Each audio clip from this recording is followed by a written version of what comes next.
শত্রুর ওপর বিজয় তখনই সম্ভব যখন আপনি শত্রুর ক্ষমতাটা বুঝতে পারবেন।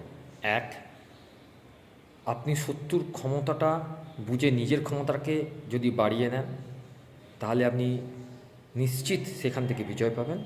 নয়, শত্রুর ক্ষমতাকে আপনাকে কমিয়ে দিতে হবে।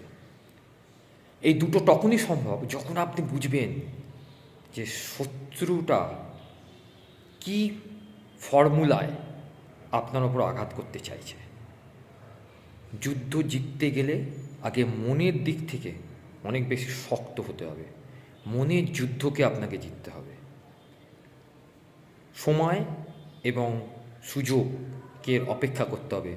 যখন শত্রু যে সময়টা দুর্বল থাকবে, ঠিক তখনই আপনি তাকে আঘাত করুন। সমাধান আমার সিদ্ধান্ত।